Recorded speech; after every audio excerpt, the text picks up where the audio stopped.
What's up, everybody? Coach Tommy, Committed True Fitness, inside the sanctuary, the gym where the work goes down.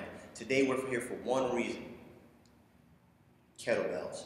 We're going to learn how to do kettlebell swings correctly and safely. Phenomenal workout. It works everything from your calves to your quads to your glutes to the erectors in your back, your core, your lats, your shoulders, particularly your anterior delt, and of course your traps when you swing all the way up.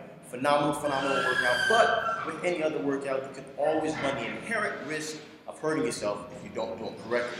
So let's not make that stuff happen, and let's get into it. First thing we're going to start off with is our foot placement. We should be about a shoulder width apart, all right? That's just outside your normal jump squat stance. Second thing, very important for safety. I want thumbs wrapped all the way around the kettlebell. So you can see here, my thumb is wrapped around the kettlebell. Don't do this, all right? Don't do this where your thumbs are on top of the kettlebell, thumbs wrapped around.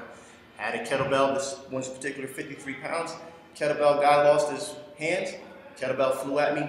Not a good day, don't make that happen, all right? Let's go ahead and work safely, keep those thumbs wrapped all the way around that kettlebell.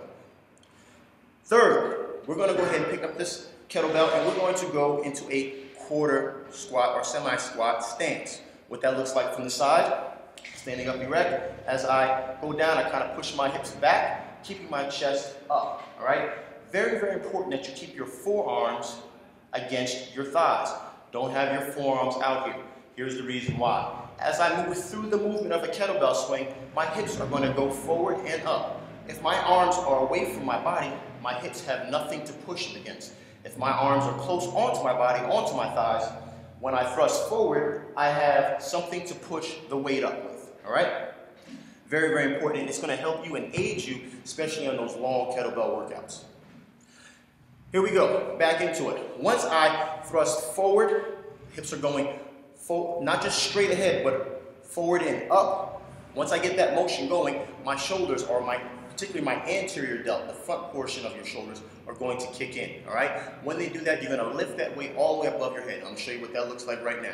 Here we go, up. I'm going to pause here for effect. Step back so you can see the kettlebell. My anteriors have taken that weight from about chest level all the way to above my head, all right? From a side view, what I want you to look at is that my head is what we call through the window. That's either in line, my ears are in line with my biceps, or past them, all right? Now, I have two options here. I can go back down with straight arms like I came up and come right back up. Or what I like is I like to bend my elbows slightly.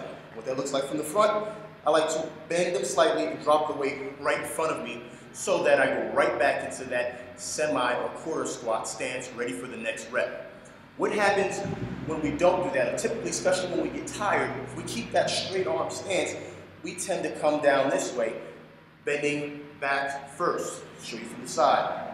We'll go up with both arms straight, which you should, but on down stroke, a lot of times we go with a straight arm, and we end up doing this motion, putting our lower back, especially, in a very vulnerable position.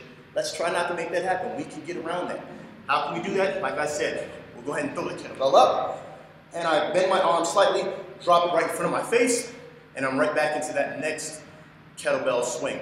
Arms are right up against my thighs, ready to go. Back up, boom.